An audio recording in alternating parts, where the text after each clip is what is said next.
Okay, class, this is your lesson for Tuesday, September 22nd. And we're going to start off with a few reminders. You have a test on Friday during your class period, during your time. Now, you don't have to see me during that time period. It's going to appear about 5 minutes before the start of your class in your classroom feed in the stream. It's going to be a link just as if we were doing a worksheet. So like today, you're going to have a form that you're going to fill out for a worksheet. That's exactly how the test is going to be, except you can only complete it during your class period. So it's very, very important that Friday you plan on being on your computer during your class period. Now, the live sessions for that day, I'm canceling because you're going to be taking a test. But if I will be available every period for you to come in and say, I don't understand where my test is or whatever. But really all you have to do is just click on that link that's going to appear on Friday during your class period. So first, your test version is going to pop up at like 8 a.m. You've got to have it done by 8:45. Third, yours isn't going to pop up until like 10, and yours has to be done by 10:45. And so every class has their own version, and it's going to pop up in the right, in their stream. So you've got to make sure you're ready for that. So even if you go, oh, we don't have live sessions on Friday, your first or third period, you don't have them.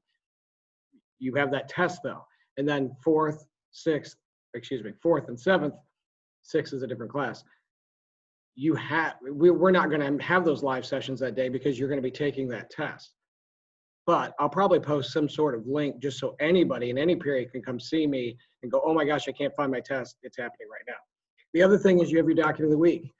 Make sure you get those done. It's way early to get these done Monday or Tuesday and be done with it. But let's get through some of the material we have today because I have a worksheet for you today. It should be an easy 10 points for most people. But I'm going to go ahead and share screen and just talk about a few more of the basic ideas that I have for you this unit. Now, these, we only had 1 page of notes, and very typically on a test, I'm going to have something like 8 pages of notes. This is a starter unit, it's just sort of going over some big concepts, some big ideas. And, we've already talked about charts and graphs, and you're going to do a worksheet that uses things like that and some map skills today. I told you a little bit about urbanization yesterday, that in general, our country is becoming more and more urban. That means more city-like. And of course, all year, we're going to work on documents. This week, you're doing a news document of the week. Last week, you did a document that I handed you. That's it. We're going to do those 2 back and forth. Sometimes we'll do 2 news in a row. Sometimes we'll do 3 documents in a row.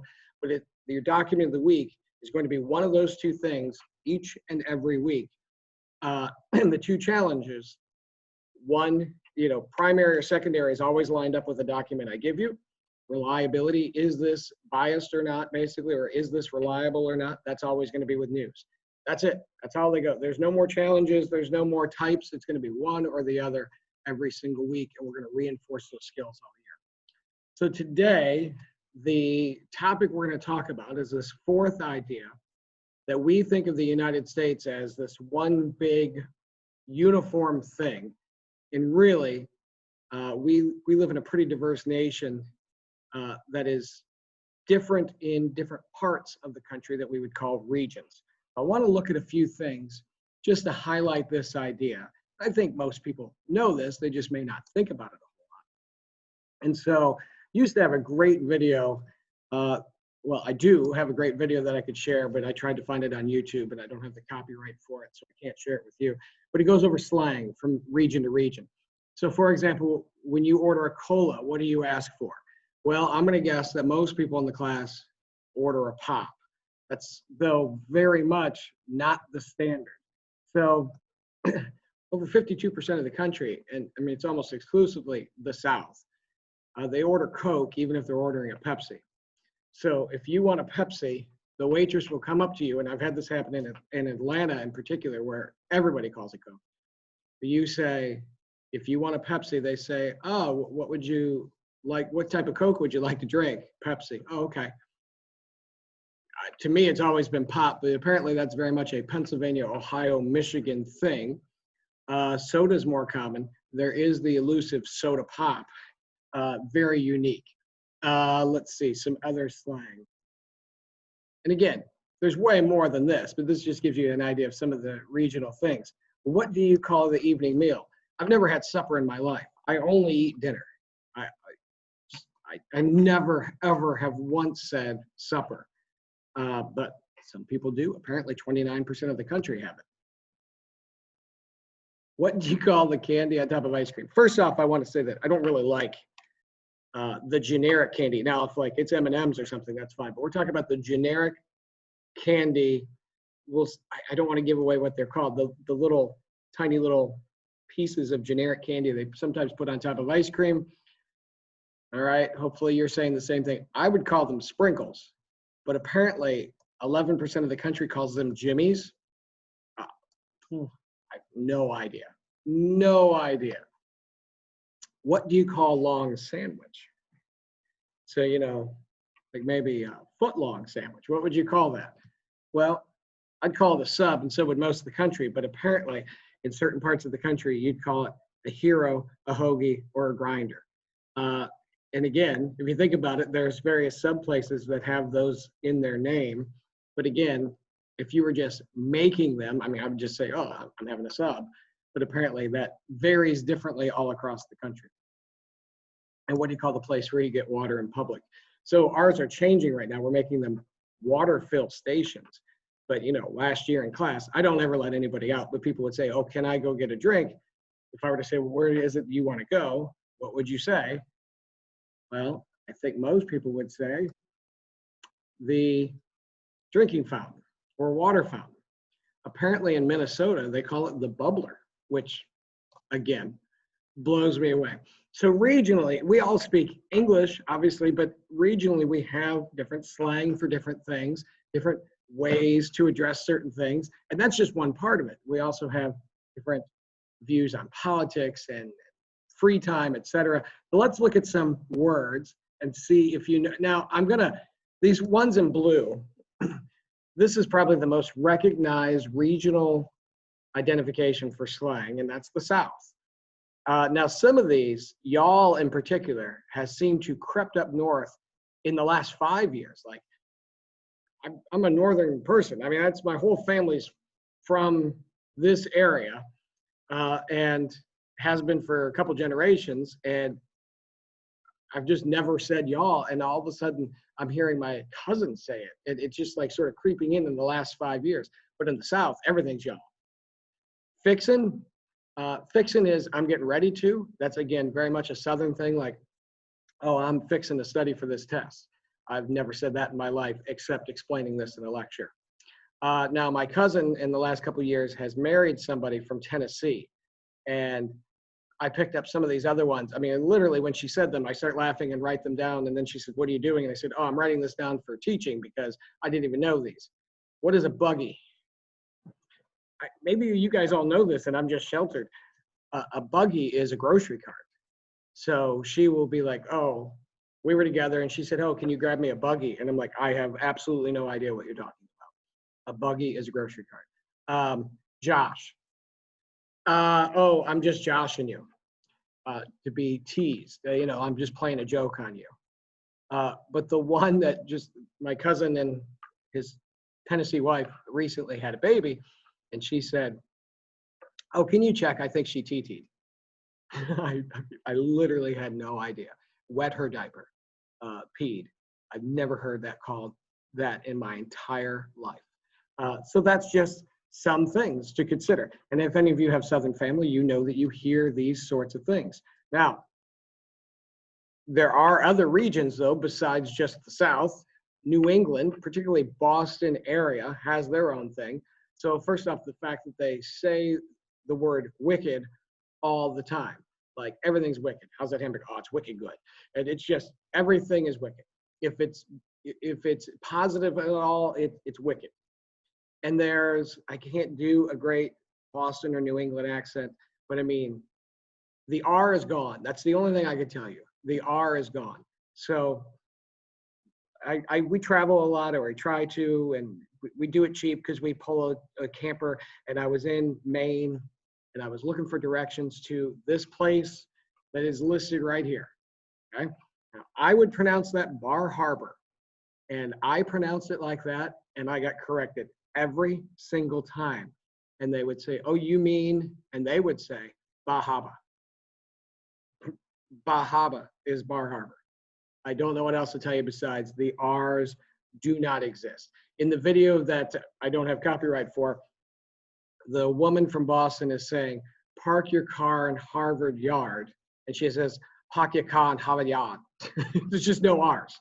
So it's absolutely insane. And then these are very unique to the mid-north, up by Minnesota. A toque, that's a specific type of hat that you would wear. If you don't know, it's a hat that has like the little ball on top. Or kerfuffle. I think that one's a funny word. It's got a cool sound to it. It's like getting in a little fight. Like, Mrs. P and I couldn't decide on dinner. We got in a little kerfuffle. That's great. And then, of course, I've been to Minnesota, and how you pronounce Minnesota in Minnesota is hilarious. They do not pronounce Minnesota, Minnesota. They pronounce it Minnesota. That's how you say Minnesota.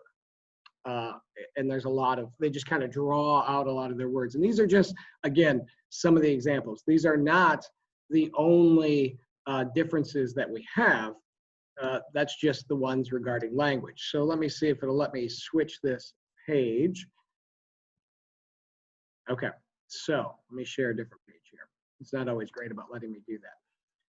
So the idea is that we have these different regions in the United States. And there's no hard and fast science on this. But me personally, I would tell you that the South, kind of somewhere. I mean, there's no definitive line through here. And I would tell you that it cuts off here and cuts off Florida. I didn't mean to cut off these southern states, but it definitely cuts off Florida. You know what? Let me correct that. And again, this is somewhat opinionated. It's not like there's this perfect line where we go, oh, this is the South. We'll cut it off right there. The Florida Panhandle is pretty southern, but you don't hear accents down here. If you go down to Miami, you don't hear any southern accents. Then you have that sort of New England area. We would call that, through here. And then, of course, the West Coast, particularly California, has its own vibe. I had a buddy, my best friend growing up, moved out to California for a while, and after just a couple years, everything got drawn out. He had all these new words. They're not new anymore, but everything was just, oh man, the ways were radical. I mean, just everything's just drawn way out. And it's just so weird to hear. And then, that Minnesota and that sort of accent in general, yeah, that's not too bad in that general area. Now, it's not just, though, the accent, it's the food. So I am a picky eater. I just am, at least I accept it. And if I go to some of these places, I have a really hard time eating some food. Now, I will say West Coast food doesn't bother me. I don't eat seafood. And everything, it seems like, in Maine and Massachusetts has like crab or some sort of seafood in it all the time.